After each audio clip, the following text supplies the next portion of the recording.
Hello, this is the Provoked Prawn, and this is the HyperX Origins 60. This is a 60% gaming keyboard from HyperX, which is, as you can see, a fantastic looking device with a number of really nice highlights to it.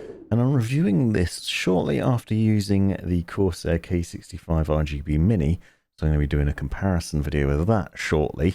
But I want to talk to you about why I really like the HyperX, despite not liking 60% keyboards in general. As you can see, this is a nifty looking keyboard externally with some really nice visuals on it. It is a keyboard that's backed with a full aircraft grade aluminium body, which is hefty and weighty and substantial in its makeup, and it feels premium in the hand. And that is not the only highlight, obviously. There are a lot of other ones as well as that fantastic RGB lighting that you saw at the beginning. There's some really simple design choices and features to it which make it a lot easier to use than a usual 60% keyboard, and I found it therefore a lot less frustrating. Now this is the US layout, so a bit of a quirk for me to get used to being British, but still a pleasant one to use. And this will set you back around £109 sterling and about the same in dollars or thereabouts, depending on where you are in the world. And I've been using it for a while now and thoroughly enjoying it. And this is an unboxing video. I'm going to be showing you what's included in the box, which includes that funky spacebar that you saw a second ago, a detachable USB-C cable, a HyperX styled escape key, and a key puller, as well as the manual. It's worth noting there are hardware level controls on this keyboard, but it also works with HyperX's Ingenuity software, and I'm going to cover that at the end of this video. And as I said, I'm going to be doing a comparison video with the Corsair K65 Mini and with the Razer Huntsman Mini, because I think that's worth talking about as well. Now, other highlights to this keyboard is it includes HyperX's mechanical switches. This is the red linear key switch setup, which is slightly different to the Cherry MX Reds, and it has a lower actuation force. It's also very comfortable to type on, and for those that are interested to hear what the sounds of the key presses are like, I'm going to do a separate video with just the keystrokes without me talking. There will be a sample of it in this video, but for just waffle-free keystroke goodness, check out the links in the description to find out more about that. As I said, braided USB, detachable USB-C cable, and then in the box you get the nifty spacebar. Weirdly, as standard, that's not installed but has to be installed by yourself, and I definitely recommend swapping that out because the standard one is not anywhere near as nice. You will notice that most of the keys are PBT doubleshot keycaps, with the exception of the nicer looking spacebar and the HyperX escape key, which seem to be ABS plastic instead of the doubleshot, and there is a texture difference between those. You'll see this rather funky looking HyperX one has this like swirl patterns. It looks like a topographic map or something with all the swirls of landmarks on it. What it does is it results in a very nice bit of RGB lighting that you saw at the beginning of this video, and I'll show you a bit more of that as we go through. You can also feel that texture when you're using it, but it's not obnoxious or horrible. It feels soft, and that is one takeaway from the keyboard as a whole. Actually, the keycaps, despite being double shot, feel very soft on the hands. And that goes along with the mechanical switches, which are very comfortable to use and certainly not as loud or aggressive as the Cherry MX Reds on the K65 Mini that I tried out recently. And I'll cover that more when I do the versus video. But it has been very comfortable to use and not too obnoxious. As you can see, it's kind of low profile. Not as low profile as something like the G915 TKL, but certainly it sits low on the desk. As I said, that full aircraft grade aluminium body you've seen a bit of there, which is nice and solid. And then that's quite a thin body, but what you also notice is the keycaps are quite raised, and I'll show you a bit more about that and what that means a bit later on. It basically allows for a nice bit of RGB bleed onto your desk all the way around on the sides, back and front, and that's fantastic. And as I said, check out the links in the description to hear the key presses without me talking, so you can enjoy some of that goodness. But as standard, there are a number of different options for secondary actions on the keyboard itself, buried within the function keys. You can see the function button on the right hand side, far right in the bottom. Press that and then you can access a variety of other functions. For example, and the one biggest highlight for it, which is going to seem really simple, is the arrow buttons for the directional arrow keys are buried in Control, Alt, Menu, and question mark, which are on the right-hand side, right next to the function key. So usually with these 60% keyboards from other places, I've found that the arrow keys are buried somewhere really inconvenient and certainly not in a logical place. The Corsair K65 RGB Mini, for example, they're in U, H, J, and K, which is kind of in the middle of the keyboard. In this case, they're on the right-hand side where they logically would be on any other full-size keyboard, even TKL, so they're easier to access and more logical, and because the function key's right there, you only have to use one finger to press that, and then you can access the other ones, which is nifty. You also have access to all the usual things, including the F buttons along the top, page up, page down, print screen, and such. You have media control keys buried within VBN, and the arrows near there as well. You also have the ability to adjust brightness and RGB lighting, which I'll show you later on is only basic lighting with 3 different styles at hardware level. You can, however, customize other RGB lighting options within the Ingenuity software. Now onto the key switches. As I said, these are HyperX's own mechanical key switches. They're rated for up to 80 million key presses. Now these are HyperX Red linears, and they are satisfying to use. They're softer, I find, less noisy than the Cherry MX Reds. They have a 45 gram operating pressure, 1.8 millimeter actuation point, 3.8 millimeters of travel. That is slightly shorter in both areas than the Cherry MX Reds, which are 2 millimeters and 4 millimeters in terms of actuation point and total travel distance, which means these actuate faster. They're guaranteed to last for longer, and generally speaking, I like them. They are a much nicer key setup. There's a nice bit of stabilization on the spacebar as well, and so generally the comfort and actuation and general use of this keyboard has been joyful. It's been a lot more comfortable to use than the K65 RGB Mini was, and nicer than a lot of other mechanical keyboards as well, especially 60%. So I've really enjoyed simple things like having those directional arrows on the right hand side. I can't sing the praises enough of that.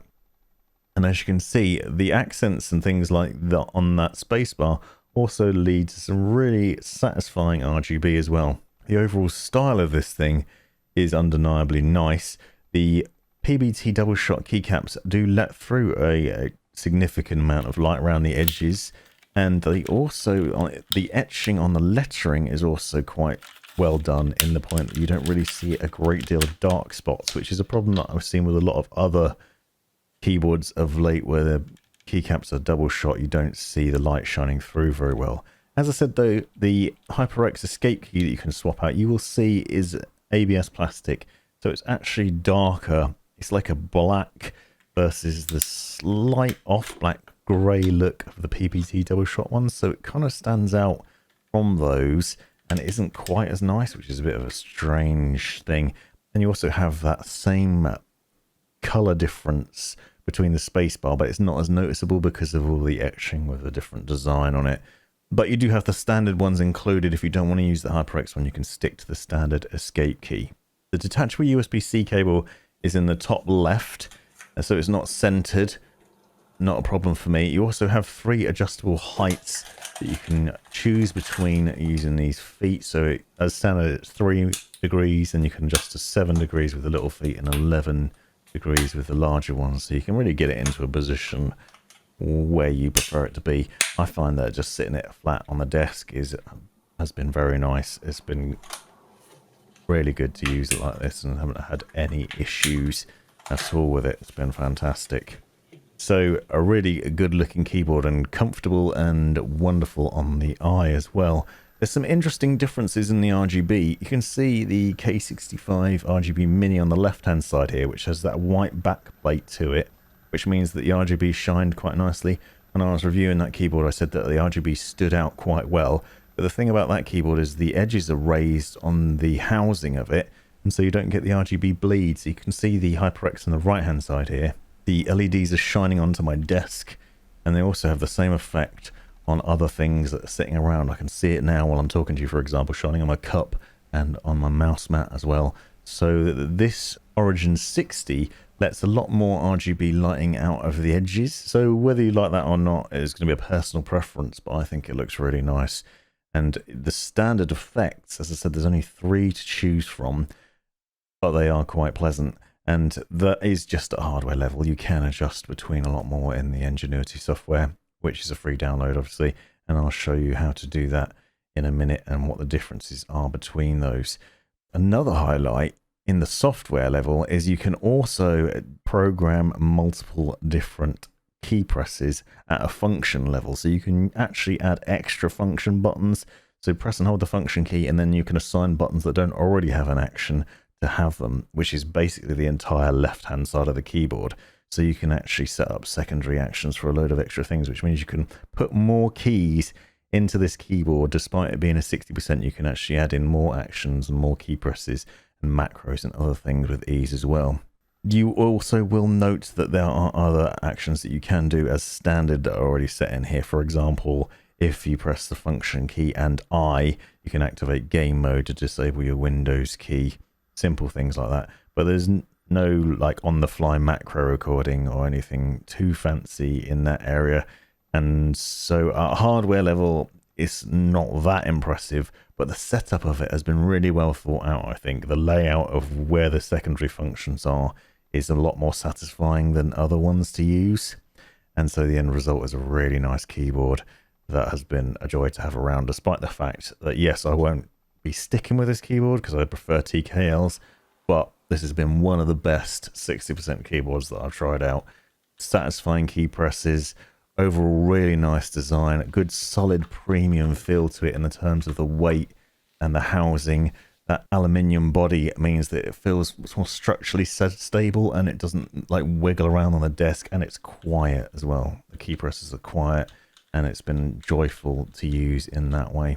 The RGB lighting is interesting in that if you have Ingenuity running, then it will work based on that. But at hardware level, there are 3 different settings.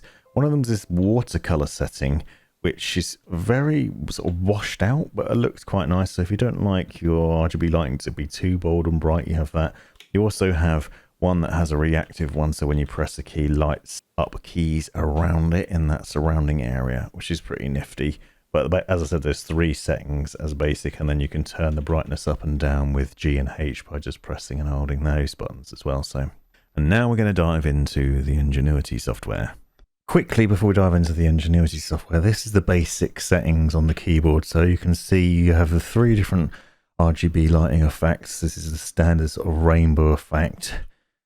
Then you have the watercolor one, which is a lot more washed out and understated. And then the third one is basically a reactive one, where when you press the keys, they react to the various different key presses and give you different colors coming across the keyboard, which looks nice, certainly.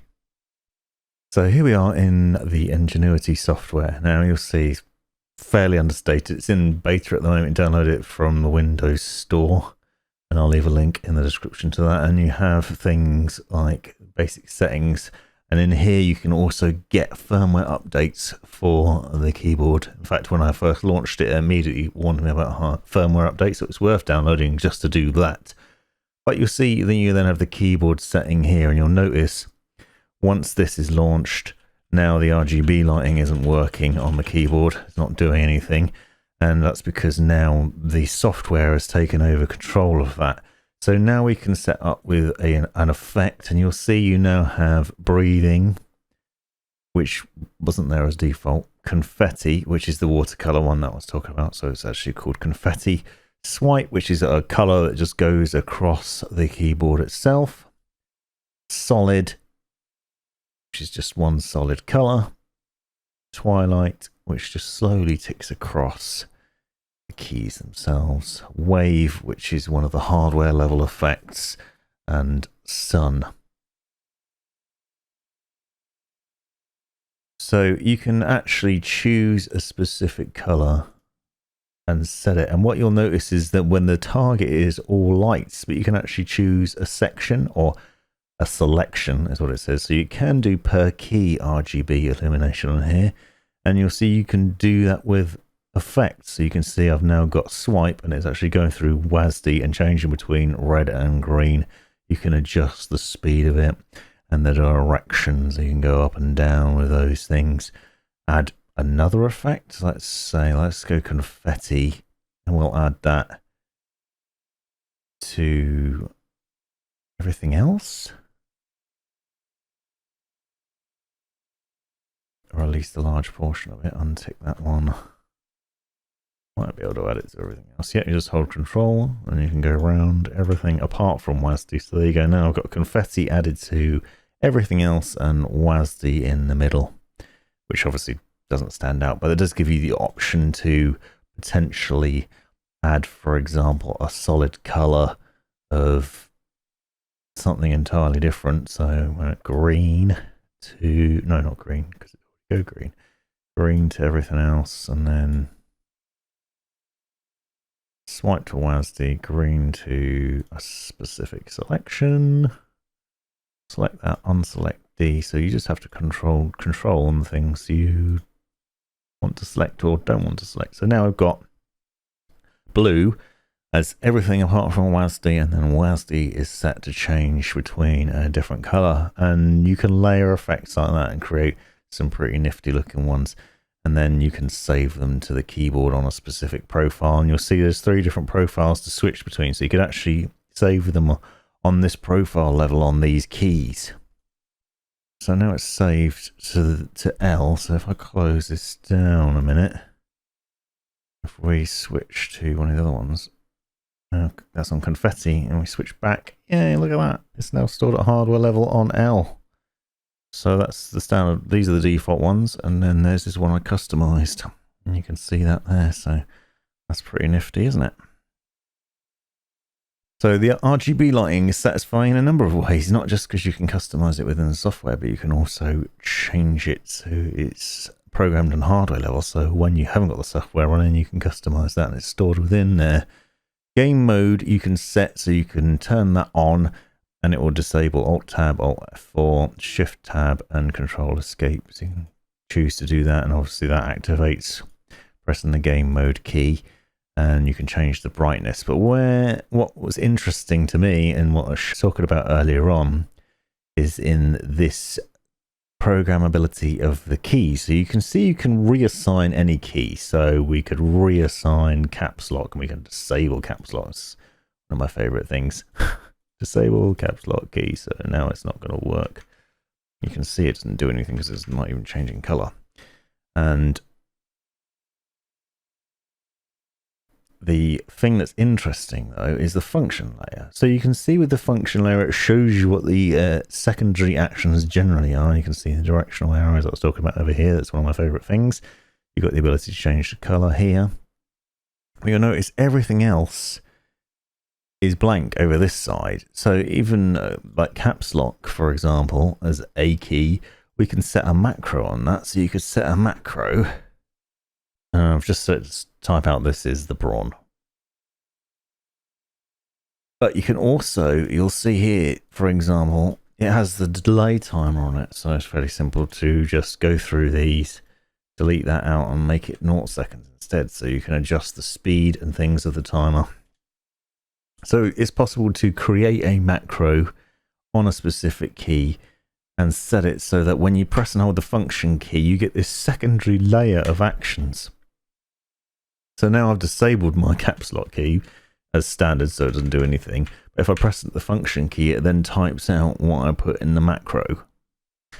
And so you can set up extra actions on this side of the keyboard to basically be whatever you want, which is convenient considering it's around the WASD key anyway. Obviously you could set up mouse functions, media playback. I mean, you already have those built in, but maybe you want it somewhere else on the keyboard. You can do Windows shortcuts to launch specific programs, copying and pasting things. Again, you can disable stuff. You can rebind keys to other keys. There's plenty of different options here, but the thing that I found interesting was the ability to just do those things, to have that secondary layer. So very simple software, easy to access, easy to customize, and plenty of really neat features. This has been the Provoked Prawn. Hope you found this video useful. Thanks for watching. This has been the Provoked Prawn. Thanks for taking the time to watch this video. Hope you found it useful, interesting, hilarious, or all of the above. Be sure to check out the description for other information you might find interesting, and subscribe and watch these other videos as well that I think might be useful to you, and have a great life.